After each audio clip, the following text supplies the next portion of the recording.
Hello, I'm Dr. Derry Keats, a former professor of biology, and I'm here with you on the third and last of our videos on human homeostasis.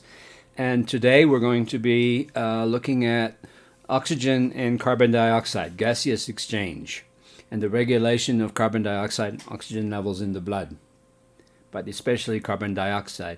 Now, when we talk about respiration, it's unfortunate that in life sciences we use the term respiration in two ways. One, when we talk about the respiration or the energy metabolism that happens inside cells, and the second way is the breathing and gaseous exchange. So in today's video, we're using it in terms of breathing and gaseous exchange. Now, there's two molecules involved in respiration, oxygen and carbon dioxide. And the relation between the two and their transport in the blood is regulated, and it is regulated as a homeostatic mechanism that is under the control of negative feedback. And of course, the lungs are the major role player here. Now, when we breathe in normal air, it's about 21% oxygen, and there's a tiny little bit of carbon dioxide in there, about 0.04%.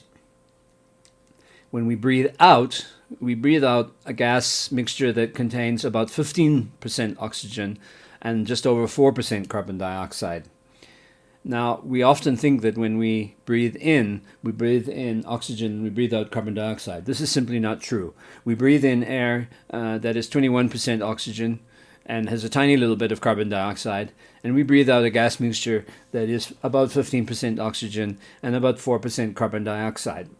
Now, the fact that there's oxygen still in, and a substantial amount of oxygen still in this gas mixture, means that we can give artificial respiration. You know, when we find somebody who's injured, we can blow into their mouth, and their lungs and their blood system is able to extract the oxygen from that. So, thinking about the lungs and what happens is a topic that's known as gaseous exchange. And when we think about gaseous exchange, it's important to realize that gaseous exchange happens in the lungs purely via diffusion. And this is a passive exchange. Gas diffuses across membranes passively. And so as a consequence of that, there's only two things we can do to increase the amount of gas that gets into our blood, the amount of oxygen that gets into our blood, or the rate at which we get rid of carbon dioxide. One is to make the heart beat faster. If we make the heart beat faster, the blood flows through the lungs faster, and so the gaseous exchange happens more rapidly. The second way is to use our lungs and our breathing muscles and to breathe faster. And by breathing faster, we get more rapid exchange of gases. And when breathing faster and heart beating faster happen together, we can get more oxygen in and more carbon dioxide out more quickly.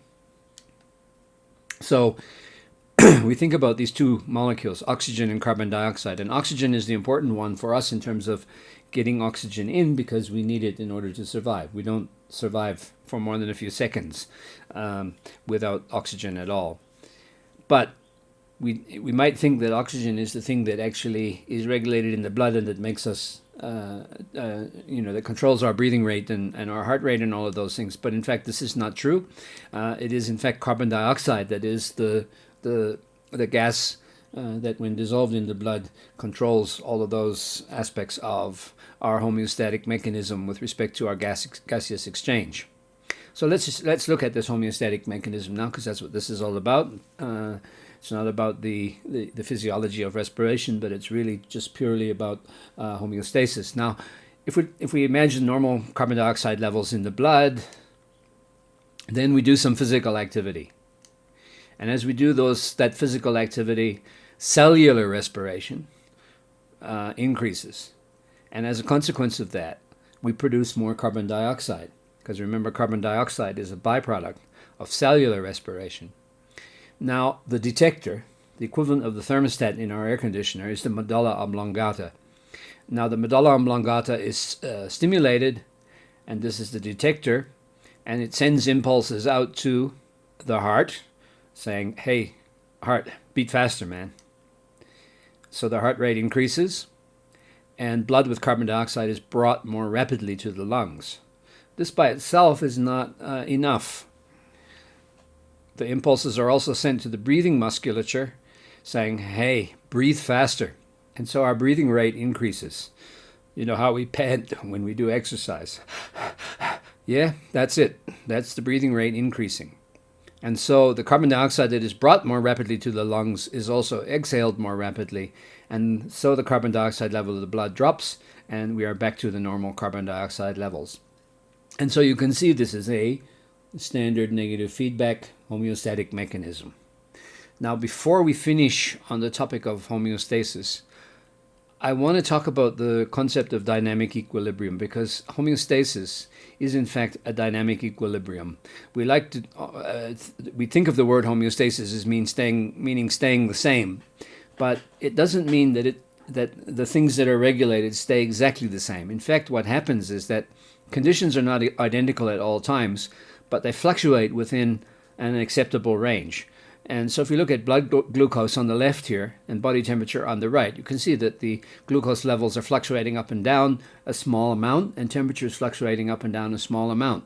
The yellow behind indicates what we consider to be an acceptable range, and you can see that within normal parameters, the temperature fluctuates and the glucose level fluctuates. Now, imagine, for example, with blood glucose, we did some exercise. The glucose level would go down. If we ate some food, the blood glucose level would go up. But the regulation mechanism kicks in and keeps the parameters within this acceptable normal range. Same with body temperature. If we do exercise, our body temperature may go up a tiny bit. Maybe it's less than half a degree. When we go to sleep at night, our body temperature drops a little bit, but it's still around less than half a degree. And so the fluctuation is within this acceptable range. And that's why we call homeostasis a dynamic equilibrium. Now, we've pretty much covered what we need to cover for the grade 12 syllabus. If you want to take it further, here are some things you can do. You can go on Google, as I usually say, or any other search engine, and search for terms like carbon dioxide, oxygen, gaseous exchange, breathing, dynamic equilibrium, or any of the other things that we've covered in this video. You might look for some videos on this topic on YouTube. And of course, you can visit the library, always a good place to go. And if you find something good, particularly if you find something good via Google or YouTube or any other source of videos or animated materials online, please put it up on the wiki. And remember, you can embed the videos directly into the wiki. And if you find good links, you can just simply link to them in the wiki and maybe provide a little description. But if you put it up on the wiki, it's going to be seen by your fellow learners, and this will help everybody. And the more we help each other, the better we're going to do in the matric exam, isn't it? And that's all for now. I'm Derek Keats, and this resource is licensed under a Creative Commons Attribution license. Bye for now.